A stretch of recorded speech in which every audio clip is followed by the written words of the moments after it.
Recorded for April the 3rd, Friday, final day of the week. I was looking at this beautiful psalm here, Psalm 70, and we're overcoming fear this week. A lot of people are struggling with fear and trials and troubles and things of this nature, and here we read the psalmist calling out to God once again, asking for deliverance. He says, "Make haste, O God, to deliver me." This is where we're at. Lord, can you make this thing end quicker? It's terrible. Everybody's having to stay at home. People are out of work. People are getting sick. Can you make this end quicker? Make haste, O God, to deliver me. Make haste to help me, O Lord. What a cry from the mouth of a believer. There's another portion of this psalm, though, that I want you to pay attention to, and it's in verse number 4. He says, "Let all those that seek thee rejoice and be glad in thee." We need to rejoice and be glad in him, even if he's not answering our prayers the way we think he should immediately. There's little faith in God if he always jumps the moment we ask him to do something and does exactly what we want him to do. Then he's really not God. He's just like a genie in a bottle doing what we desire. But we don't know the mind of God, and we don't know all that he's doing on our behalf for his name and for his glory and his church. So he says, let all those that seek thee rejoice and be glad in thee. And we could say in spite of whatever's going on around us. And then he makes a declaration about his children. "And let such as love thy salvation." Now that distinguishes only a handful of people.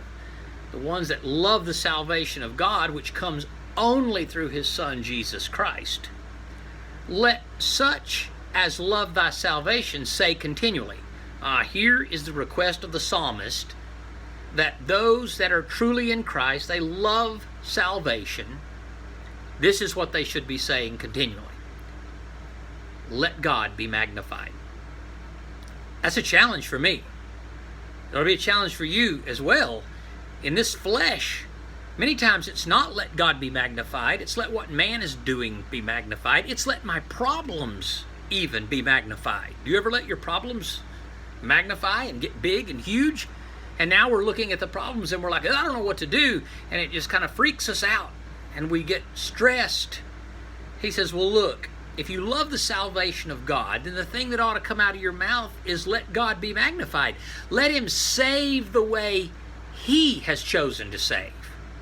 Let him deliver the way he has chosen to deliver, not the way that we think he should. Why? Why is that? Well, it's because the very next verse, the psalmist describes his situation. "But I am poor and needy." That's me. That's you. That's all of us. We're poor and needy. We are in need of a great Savior because we have great sin. We're in need of a great Savior because we have a great problem.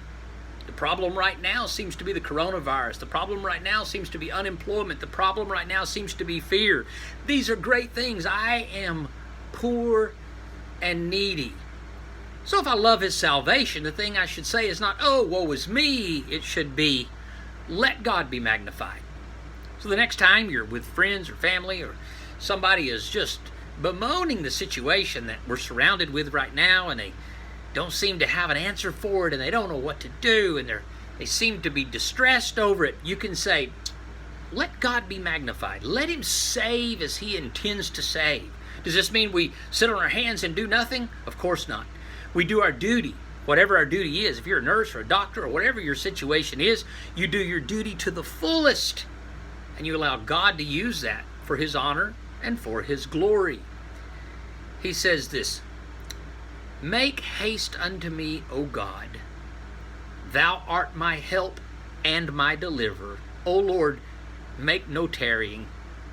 We want him to act quickly, don't we? We're in a microwave generation. We want everything now. We want to press a button and it appears. But he said, "You're my help and deliverer." Oh yes, I want you to do it quickly. But God, I want you to be magnified. That ought to be what comes out of the lips of believers on this beautiful Friday. May God bless you.